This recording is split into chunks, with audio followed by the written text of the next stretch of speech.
ایسا واقعہ ثانیہ اس طرح نہیں دیکھا ہوگا سارا جس طرح دیکھتی رہی. جی آسیہ.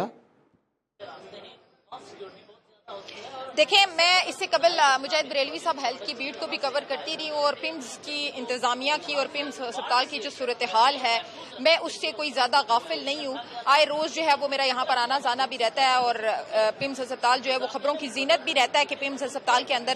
سہولیات کا فقدان ہے، انتظامیہ کی نیگلیجنس ہے، اور آج اس نیگلیجنس کا منہ بولتا ثبوت جو ہے وہ ہم نے اپنی آنکھوں سے دیکھا کہ ایک چھوٹی سی غلطی نے جو ہے وہ 14 معصوم بچوں کی جانیں نگل دی ہیں. وہ بچے جو شاید جلتے ہوئے اور مرتے ہوئے اپنے والدین کو پکار بھی نہیں سکے، نامولود بچے تھے. ان 14 بچوں کی لاشیں آج یہاں سے جو ہیں وہ اٹھائی گئی ہیں ان کے والدین کی جانب سے. اور حد یہ تھی کہ میں اگر آپ کو صورتحال بتاؤں کہ ایگزیکٹلی میں اس ٹائم اسی وارڈ کے سامنے کھڑی ہوں، اور میرے عقب میں یہ جو آپ کار اور گارڈز نظر آ رہے ہیں یہ اس وارڈ کا انٹری پوائنٹ ہے. جب آگ لگی تو اس انٹری پوائنٹ کو باہر سے تالے لگا کر بند کر دیا گیا. جو اندر سے باہر آنے والے لوگ تھے جو شاید اپنے بچوں کو ریسکیو کر کے لا بھی سکتے تھے، انہیں بھی باہر آنے کی اجازت نہیں دی گئی. اوپر سے اس کے اوپر جو ہے وہ ونڈوز بعد میں جب ریسکیو 1122 کی گاڑیاں آئی اور فائر بریگیڈ جب پہنچی تو انہوں نے کھڑکیاں توڑ کر وہ اندر گھسے. اس سے قبل جو ہے وہ جہاں سے ڈپارٹمنٹ کا راستہ شروع ہوتا ہے وہاں پر بھی بیریئر لگائے گئے تھے، ساتھ ہی ساتھ یہ رستے بھی بند کیے گئے تھے. اور سی ڈی اے کی اپنی جو ابتدائی تحقیقاتی رپورٹ ہے اس میں سی ڈی اے نے یہ انکشاف کیا ہے کہ پیمز ہسپتال کی جو سیکیورٹی کا عملہ تھا ان کی جانب سے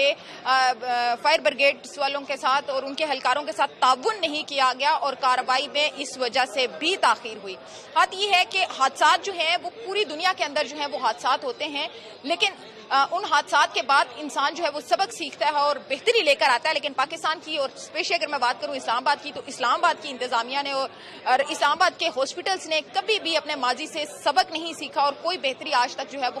ہمیں نظر نہیں آئی. صبح 6 اینی شاہدین کے مطابق جو انسیڈنٹ ہوا وہ 6 سے 6:15 کے درمیان ہوا، جبکہ آفیشلز کا یہ کہنا ہے کہ 6:38 کے اوپر یہ آگ لگی، اور 6:55 پر جو ہے وہ فائر بریگیڈ کو کال موصول ہوئی، اور 6 منٹ کے فرق سے فائر بریگیڈ یہاں پہنچی. جبکہ اینی شاہدین کا یہ کہنا ہے کہ 6 سے 6:15 کے درمیان جو ہے وہ آگ لگی ہے، جبکہ جو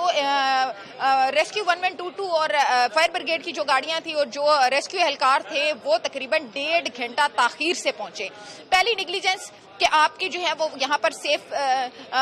فائر سیفٹی جو ہے وہ سسٹم موجود نہیں تھا. دوسرا، آپ لوگوں نے تمام ایمرجنسی ایگزٹ جو ہیں ان کو لاک لگا کر رکھا تھا، اور جس شخص کے پاس شاید اس کی چابیاں تھیں وہ چابیاں اپنی جیب میں ڈال کے ستو پی کے سو رہا تھا، اور دروازے جو ہیں وہ اسی طرح سے بند تھے. یہ ایمرجنسی ایگزٹ اس لیے بنائے جاتے ہیں کہ کسی بھی حادثے کی صورت میں ان راستوں کو فیل فور کھول کر لوگوں کو ریسکیو کیا جا سکے. ایسے ایمرجنسی ایگزٹس کی مجھے سمجھ نہیں آتی کہ کیا فائدہ ہوا کہ جب آپ نے کہیں ایگزٹ کرنا ہے یا ایمرجنسی کی صورتحال میں آپ کو وہ بندہ ہی نہ ملے جس کے پاس اس کی چابیاں